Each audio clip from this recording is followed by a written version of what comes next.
All right, guys, it is time for day 2 of our honeybee's story.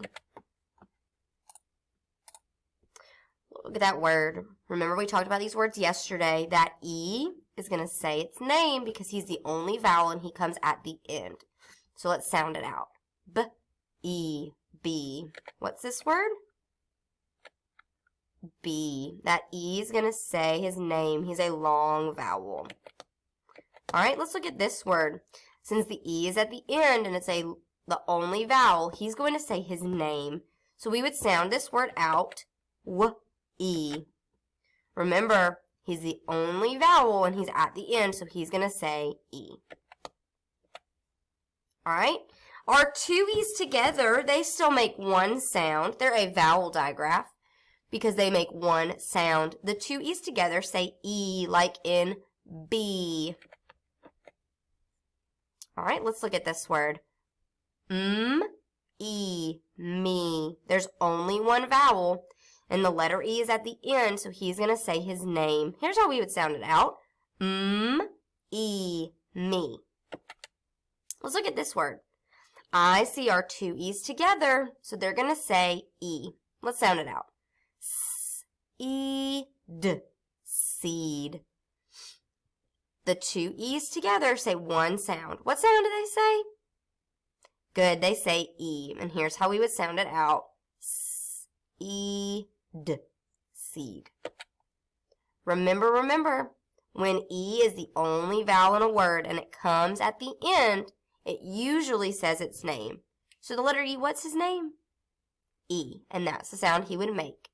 The two E's, when they're together, also say their own name, which is E. Let's practice. Read that word and give me a thumbs up when you're ready. Remember to tap it. Ready? Let's sound it out. G-er, gr, E, n, green. Look at that next one. Give me a thumbs up when you're ready. Ready? Let's sound it out. S-E-D, seed. Ready? M-E-T, meat. Let me slide over so you can see it. Remember, there's one vowel at the end, so he's going to say E. Ready? Read it. Thumbs up. Ready? Sh, E, she. We have our digraph. Shh. Last one. Thumbs up when you got it. Ready? W, E, we. All right. Oops. There we go. Ready? B, E, B. Help me. Ready? Sh, E, she. E, 3. Remember, we've got a digraph at the beginning, and he makes a blend. So we have thir. It's kind of a weird sound, so we got to think about it. But this is one of our number words, so we may already know it. Ready? Eat, meat. All right, let's look at these words. Remember, our digraph only gets one box. Ready? Sh, E, she. S, E, see. E, l, feel. W, E, we. N, E, d, need. Let's look at my sentences. Can't she see that we need that desk? Remember yesterday we talked about what kind of sentence this is. It's an interrogative sentence because it has a question mark. Interrogative is just a fancy word for question. We also know that our word has a apostrophe because he's a contraction. He was can and not, and we combined them, took out some letters, and dropped in our apostrophe. So now he's can't. Let's look at my next sentence. Pat ate too much and didn't feel well. Is that an interrogative sentence? Is it asking me a question? No. Does it have an exclamation mark? Does it have strong feelings? Is it exclamatory? No, it's just a plain old sentence, a declarative sentence. I'm just telling you something. I also see that there is a contraction. Remember, a contraction has a clue, has an apostrophe, so I know that that's probably a contraction. All right, let's look at our sight words. My turn, then your turn. Ready? Remember to say them. Family, other, also, there, some, new. Listen to my sentence.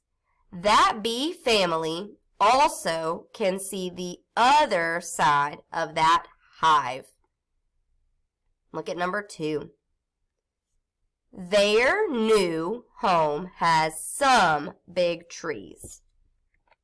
All right, let's look at some words that are amazing words this week. Ready? You say it after me. Individual. All right, an individual is just one person. So you are an individual. I am an individual. The little girl in the picture, she's by herself. She's one person. She is also an individual.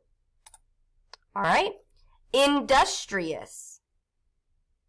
That was kind of hard. Let's say it one more time. Industrious. Good. An industrious person is a person who is diligent and works hard. So they don't give up, they keep working, and they work hard. Like the man in the construction site, he's working hard. He is industrious. All right, special. Make sure you say it with me. Special. Good. Special means to be different from or really good. So on your birthday, it's a different day than every other day, so it's special. All right. Let's look at our heart words. Let's look at the word also. We know the green part is the part that we can sound out. We know the sounds for those letters. The ones with hearts we have to remember. So the A in also is going to say ah. Ah, l, s. And then the O is going to say his name. Also. All right. In other, our O says like our letter U. And then our ER is like you're grumpy. So, other. Let's slide down and look at our word down here. And then our EW says ew. Like something's gross. Ew, new. Then this one has lots of green, but that Y at the end, we've got to remember he makes a different sound. Ready?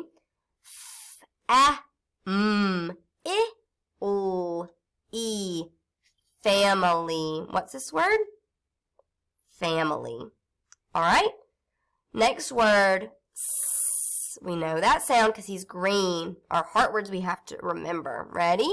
S. The O is going to say just like in other. S, and the E is he doesn't make the O say his name, but he's got to be hanging out at the end of that word. Some. What's that word? Good. Some. Last one. We know our TH sound. He says or th. Ready? Th. A. That EI is going to say A. The A. There. What's this word? Good, there. All right, I want you to listen to my story. You can look at this picture. Our story is called Ants Working Together. After we read, I'm going to ask you some questions, so make sure you are listening. Okay, ants working together.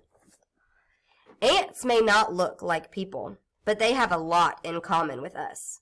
For one thing, they live together in groups. We live in towns and communities. Ants live in colonies. Like people, sometimes hundreds, thousands, or even millions of ants live together. In each town or community, people have different jobs. We have mail carriers, firefighters, police officers, teachers, and farmers. Everyone works to take care of the community. Ants take care of each other too. They all have special jobs. They are very busy and very industrious. The queen of an ant colony has one job. She lays eggs. Some ants take care of the queen and make sure that she's fed and comfortable. Other ants take care of the young ants. The biggest ants protect the underground colonies from other insects. They are called soldiers. Still, other ants find food and bring it back to the nest. Ants work together to find food and move around. If ants need to move from one high place to another, they can link each individual ant together and make a bridge out of their bodies for the other ants to use. Now that's working together. Ants don't have cell phones or use email, but they know how to tell each other what they need to know. They make certain smells that give information to other ants. They also touch each other to pass along information. Like people, ants can be found almost anywhere. You can find huge colonies in the warm, wet rainforests. Also, ants also manage to survive in cold climates and deserts where there's little water. Look for an ant colony near where you live.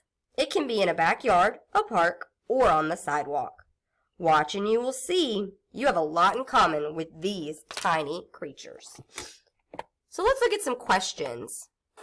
When I read, I pay attention to how things are alike and how they're different. I notice that the author tells how ants and people are alike and different in this story. I read that ants do not look like people, but because the author is telling me a way that they are different from people. Then I read that ants like to live in groups just like people. So the author is telling me another way that we are alike. Readers can compare and contrast two or more things in a story, and that's how they can tell ways that they are alike or different. When they compare them, they're telling them how they're alike. We can also contrast things. That's how we can say that they are different. Words such as both, like, and as can help readers compare information. Remember, when we compare, we see how they're the same. Words such as but and unlike can help readers contrast information. So that's looking at ways that they are different. So compare is the same, contrast is different. Let's look at our daily fix-it. Ants can't fly. Look at that sentence. There's a couple things wrong.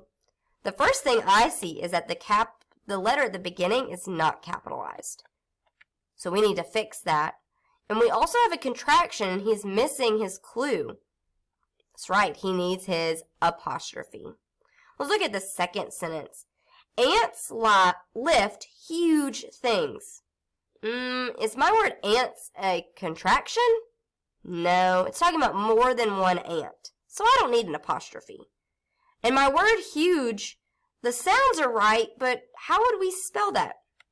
That's right. He needs a sneaky E to make the U say his name, and that G is going to say J, because he's next to an E.